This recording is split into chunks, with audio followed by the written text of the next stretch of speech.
গতকাল আমার এক ফ্রেন্ডের বার্থডে ছিল, আবার আমার এক টিচারের ডেটও ছিল।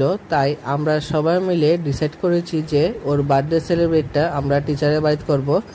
বার্থডের ভিডিওটা তোমাদের সবার সাথে শেয়ার করলাম।